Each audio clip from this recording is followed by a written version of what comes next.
Hello friends, എല്ലാവർക്കും നമസ്കാരം. എല്ലാവരും നമ്മുടെ ക്രിസ്മസ് വീഡിയോസൊക്കെ കാണുന്നുണ്ടെന്ന് വിശ്വസിക്കുന്നു. വീഡിയോസൊക്കെ കാണുന്നതിനെ സപ്പോർട്ട് ചെയ്യുന്ന എല്ലാവർക്കും ഞാൻ പ്രത്യേകം നന്ദി പറയുന്നു. തുടർന്ന് നിങ്ങളുടെ സപ്പോർട്ട് വേണം. ഇന്ന് ഞാൻ വന്നിരിക്കുന്ന ഒരു ക്രിസ്മസ് റെസിപ്പി ആയിട്ട് തന്നെയാണ്. ഒരു അപ്പത്തിൻ്റെ റെസിപ്പിയാണ്. അപ്പോൾ ഈ അപ്പത്തിൽ നമ്മൾ ഈസ്റ്റോ അതുപോലെ ബേക്കിംഗ് സോഡയോ ബേക്കിംഗ് പൗഡറോ ഒന്നും ചേർക്കാതെ വളരെ ഈസി ആയിട്ട് നല്ല സോഫ്റ്റ് ആയിട്ട് ചെയ്തെടുക്കാൻ പറ്റുന്ന അപ്പമാണ്. അപ്പോൾ നമ്മൾ നേരത്തെ ഒന്ന് രണ്ട് അപ്പത്തിൻ്റെ റെസിപ്പീസൊക്കെ ഇട്ടിട്ടുണ്ട്. അപ്പോൾ കാണാത്തവരെങ്കിൽ അതും കൂടി കണ്ടൊന്ന് ട്രൈ ചെയ്ത് നോക്കണം. ഈ അപ്പം നമുക്ക് വളരെ ഈസി ആയിട്ട് ചെയ്തെടുക്കാൻ പറ്റുന്നതാണ്. അപ്പോൾ നമുക്ക് ഈ അപ്പം ഉണ്ടാക്കാൻ തുടങ്ങാം. ഇനി ഈ അപ്പത്തിൻ്റെ കൂടെ കഴിക്കാൻ പറ്റിയ ഫിഷ് മോളി അതുപോലെ തന്നെ സ്റ്റൂവിൻ്റെ ഒക്കെ റെസിപ്പി നമ്മൾ നേരത്തെ ഇട്ടിട്ടുണ്ട്. അപ്പോൾ അതിൻ്റെ ലിങ്കൊക്കെ ഞാൻ ഡിസ്ക്രിപ്ഷനിൽ കൊടുക്കാം. അപ്പോൾ കാണാത്തവരൊക്കെ ഉണ്ടെങ്കിൽ അതൊന്ന് കണ്ട് ട്രൈ ചെയ്ത് നോക്കണം കേട്ടോ.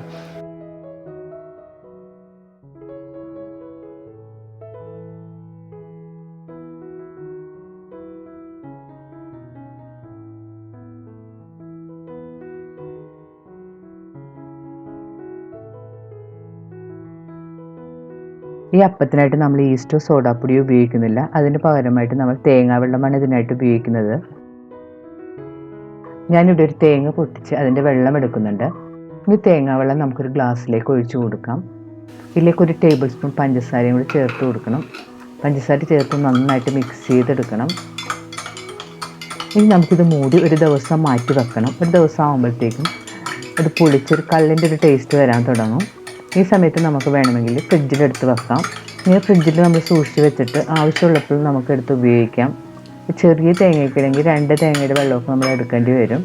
അപ്പോൾ തേങ്ങ പൊട്ടിക്കുന്ന സമയത്ത് നിങ്ങൾ വെള്ളം കളയാതെ ഇതുപോലെ പഞ്ചസാര ഇട്ട് മിക്സ് ചെയ്ത് പുറത്ത് വെച്ച് പൊളിപ്പിച്ചതിന് ശേഷം ഫ്രിഡ്ജിൽ സൂക്ഷിക്കുകയാണെങ്കിൽ നമുക്ക് ആവശ്യത്തിന് എടുത്ത് അപ്പത്തിനായിട്ട് ഉപയോഗിക്കാം. നല്ല സോഫ്റ്റ് ആയിട്ടുള്ള അപ്പം നമുക്ക് ഉണ്ടാക്കിയെടുക്കാൻ പറ്റുന്നതാണ്. ഇത് മൂടി നമുക്ക് ഒരു ദിവസം മാറ്റി വെക്കണം. കൂടുതൽ തണുപ്പുള്ള സ്ഥലങ്ങളിലൊക്കെ ആണെങ്കിൽ നമ്മൾ ഇത് 2 ദിവസം മൂടി പുറത്ത് വെച്ചാലും കുഴപ്പമില്ല.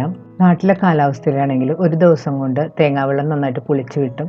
ആ സമയത്ത് നമ്മളിത് ഫ്രിഡ്ജിലെടുത്ത് വെച്ചാൽ മതി. ഇത് ഞാൻ 2 ദിവസം മുമ്പ് പുളിപ്പിച്ച് ഫ്രിഡ്ജിൽ വെച്ച തേങ്ങാവെള്ളമാണ്. ഇത് നമ്മൾ ടേസ്റ്റ് ചെയ്ത് നോക്കിയാൽ അറിയാം. ശരിക്കും ഒരു കള്ളിൻ്റെ ടേസ്റ്റാണ്. ഇതുപോലുള്ള തേങ്ങാവെള്ളം വെച്ച് വേണം നമ്മുടെ അപ്പം ഉണ്ടാക്കാനായിട്ട്. അപ്പം ഉണ്ടാക്കാനായിട്ട് ഞാനിവിടെ എടുത്തിരിക്കുന്നത് 1.5 കപ്പ് പച്ചരിയാണ്. നല്ല വെള്ള കളറുള്ള പച്ചരിയാണ് എടുത്തിരിക്കുന്നത്. ഇതൊരു 5 മണിക്കൂർ കുതിർത്ത് വെച്ചതാണ്. ഇനി ഇത് ഒന്നുകൂടി കഴുകി വെള്ളമെല്ലാം കളഞ്ഞെടുക്കണം. അതിനുശേഷം മിക്സിയുടെ ഒരു വലിയ ജാറിലേക്ക് നമുക്ക് അരി ഇട്ട് കൊടുക്കാം. കൂടുതൽ അരി ഉണ്ടെങ്കിൽ നമ്മൾ 2 പ്രാവശ്യമായിട്ട് അരച്ചെടുത്താൽ മതി. പിന്നെ ഞാനിവിടെ 1.5 കപ്പ് അരി എടുത്തിട്ടുള്ളൂ. അതുകൊണ്ട് ഒറ്റ പ്രാവശ്യമായിട്ട് നമുക്ക് അരച്ചെടുക്കാൻ പറ്റും. ഇനി നമുക്ക് അരക്കാൻ പാകത്തിനുള്ള വെള്ളം ഒഴിച്ചു കൊടുക്കണം. ഞാനിതിലേക്ക് ഇപ്പോൾ 1/2 കപ്പ് വെള്ളമാണ് ഒഴിച്ചു കൊടുത്തിരിക്കുന്നത്. 1/2 കപ്പിൽ കുറച്ച് കുറഞ്ഞാലും കുഴപ്പമില്ല, കൂടിപ്പോകരുത്. കാരണം നമ്മളിനി തേങ്ങാവെള്ളം അതുപോലെ കുറച്ച് ഇൻഗ്രീഡിയൻസും കൂടെ ഒക്കെ ചേർക്കാനുള്ളതാണ്. ഇനി മിക്സി മൂടി ഇതൊട്ടും തരിയില്ലാതെ നല്ല ഫൈൻ പേസ്റ്റായിട്ട് അരച്ചെടുക്കണം. അരി ഈ കാണുന്ന പോലെ നല്ല സ്മൂത്തായിട്ട് അരച്ചെടുത്തിട്ടുണ്ട്. ഒട്ടും തരിയില്ലാതെ വേണം നമ്മൾ അരച്ചെടുക്കാനായിട്ട്. ഇനി നമുക്കിതൊരു പാത്രത്തിലേക്ക് മാറ്റാം. അരി അരച്ചെടുത്ത മിക്സിയുടെ ജാറിലേക്ക് 1 കപ്പ് തേങ്ങ ചിരവിയത് ഇട്ട് കൊടുക്കാം. ഇതിലേക്ക് നമുക്ക് 1/2 കപ്പ് ചോറും കൂടി ചേർത്ത് കൊടുക്കാം. ഞാനിവിടെ വെളുത്ത കളറിലുള്ള അരിയുടെ ചോറാണ് ചേർത്ത് കൊടുത്തിരിക്കുന്നത്. നമ്മൾ കുത്തരിച്ചോറ് ചേർത്ത് കൊടുത്താലും കുഴപ്പമില്ല. പക്ഷെ അപ്പത്തിന് നല്ല കളർ കിട്ടാൻ വെളുത്ത ചോറ് ചേർത്ത് കൊടുക്കുന്നതാണ് നല്ലത്. ഇതിലേക്ക് ഞാൻ 1 ടീസ്പൂൺ ഉപ്പ് പൊടിയും കൂടി ചേർത്ത് കൊടുത്തിട്ടുണ്ട്. ഉപ്പ് നിങ്ങളുടെ പാകത്തിനനുസരിച്ച് ചേർക്കാം. ഇനി ഇതിലേക്ക് നമുക്കൊരു 1/4 കപ്പ് വെള്ളവും കൂടി ചേർത്ത് കൊടുക്കണം. ഇനി മിക്സി മൂടി നല്ലതുപോലെ അരച്ചെടുക്കാം. തേങ്ങയും ചോറും കൂടി ഇപ്പോൾ നല്ല സ്മൂത്ത് പേസ്റ്റായിട്ട് അരച്ചെടുത്തിട്ടുണ്ട്. ഇത് നമുക്കിനി നേരത്തെ അരച്ച് വെച്ചിരിക്കുന്ന അരിയിലേക്ക് ഇട്ട് കൊടുക്കാം.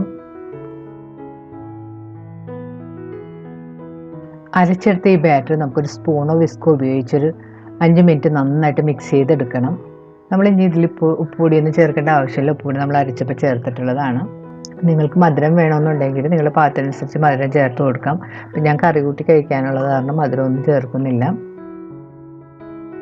ഇനി നമുക്കിതിലേക്ക് പുളിപ്പിച്ച് വെച്ചിരിക്കുന്ന തേങ്ങാവെള്ളം കൂടി ചേർത്ത് കൊടുക്കാം. നമ്മളിതിലേക്ക് 1/2 കപ്പ് തേങ്ങാവെള്ളമാണ് ചേർക്കുന്നത്. ഈ വെള്ളം നമ്മൾ തൊട്ട് ടേസ്റ്റ് ചെയ്ത് നോക്കിയാൽ അറിയാം. ശരിക്കും കള്ളിൻ്റെ ഒരു ടേസ്റ്റ് ആയിട്ടുണ്ടാകും. പുളിച്ച് വന്നിട്ടുണ്ട്.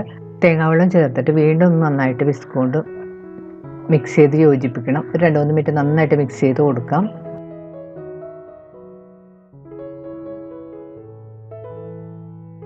ഇനി പാൻ മൂടി മാവ് പൊങ്ങാനായിട്ട് നമുക്കൊരു 8 മണിക്കൂർ മാറ്റി വെക്കാം. ചൂടുള്ള കാലാവസ്ഥയിലാണെങ്കിൽ 8 മണിക്കൂർ കൊണ്ടൊക്കെ അപ്പം നന്നായിട്ട് പൊളിച്ച് പൊങ്ങി വരും. തണുത്ത കാലാവസ്ഥയാണെങ്കിൽ കുറച്ചുകൂടി സമയം കൂടുതൽ വേണ്ടി വരും. ഇപ്പോൾ മാവ് കലക്കി വെച്ചിട്ട് 8 മണിക്കൂറെല്ലാം കഴിഞ്ഞിട്ടുണ്ട്. അപ്പോൾ നമ്മുടെ മാവ് പാകമായി വന്നിട്ടുണ്ട്. പൊളിച്ച് നല്ല പൊന്തിയെല്ലാം വന്നിട്ടുണ്ട്. ഇനി നമുക്ക് അപ്പം ഉണ്ടാക്കാൻ തുടങ്ങണം. പതുക്കെ ഒന്ന് സ്പൂൺ കൊണ്ട് മിക്സ് ചെയ്ത് കൊടുത്താൽ മതി. കൂടുതൽ ഇളക്കണമെന്നൊന്നും ആവശ്യമില്ല. അപ്പം ഉണ്ടാക്കാനായിട്ട് ഞാനിവിടെ ഒരു നോൺ സ്റ്റിക്കിൻ്റെ അപ്പച്ചട്ടി ചൂടാക്കാൻ വെച്ചിട്ടുണ്ട്. നോൺ സ്റ്റിക്ക് ആയതുകൊണ്ട് നമ്മൾ ഇതിലേക്ക് എണ്ണയൊന്നും തടവി കൊടുക്കേണ്ട ആവശ്യമില്ല. ഇപ്പോൾ അപ്പച്ചട്ടി ചൂടായി വന്നിട്ടുണ്ട്. ഇതിലേക്ക് നമുക്ക് 2 ചെറിയ തവി മാവ് ഒഴിച്ച് കൊടുക്കാം. വലിയ തവിയൊക്കെ ആണെങ്കിൽ 1 തവി മാവ് ഒഴിച്ച് കൊടുത്താൽ മതിയാവും. ഇനി അപ്പച്ചട്ടി കയ്യിലെടുത്ത് നമുക്ക് റൗണ്ട് ഷേപ്പിൽ ഇതുപോലെ ഒന്ന് ചുറ്റിച്ച് കൊടുക്കണം. അപ്പത്തിന് മാവ് ഒഴിക്കുന്ന സമയത്ത് ചട്ടി കൂടുതൽ ചൂടായി പോകരുത്. കൂടുതൽ ചൂടായി പോയിട്ടുണ്ടെങ്കിൽ മാവ് അപ്പച്ചട്ടിയിൽ പിടിക്കില്ല, വിട്ടുപോരും. അപ്പം ഇതുപോലെ റൗണ്ട് ഷേപ്പിൽ ചുറ്റിച്ചെടുത്തതിന് ശേഷം അപ്പച്ചട്ടി നമുക്കൊന്ന് മൂടി കൊടുക്കാം. മൂടിയതിന് ശേഷം സ്റ്റവ് ഒരു മീഡിയം ഫ്ലെയിമിൽ വെച്ച് കുക്ക് ചെയ്യണം. 2 മിനിറ്റ് കഴിയുമ്പോൾ നമുക്ക് തുറന്ന് നോക്കാം. അപ്പോൾ നമ്മുടെ അപ്പം റെഡി ആയിട്ട് നല്ല സോഫ്റ്റ് ആയിട്ടുള്ള അപ്പമാണ്. സൈഡൊക്കെ ഒരു ബ്രൗൺ കളറായി വന്നിട്ടുണ്ട്.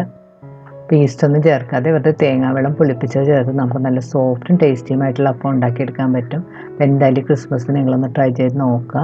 പിന്നെ തേങ്ങാവെള്ളം ചേർക്കുമ്പോൾ ശ്രദ്ധിക്കേണ്ടത് പ്രത്യേകിച്ച് നമ്മൾ പുളിച്ചിട്ട് വേണം ചേർത്ത് കൊടുക്കാനായിട്ട്. ആ പുളി ഉണ്ടെങ്കിൽ മാത്രമേ അപ്പം നല്ല സോഫ്റ്റായിട്ട് പുളിച്ച് പൊന്തി വരുള്ളൂ.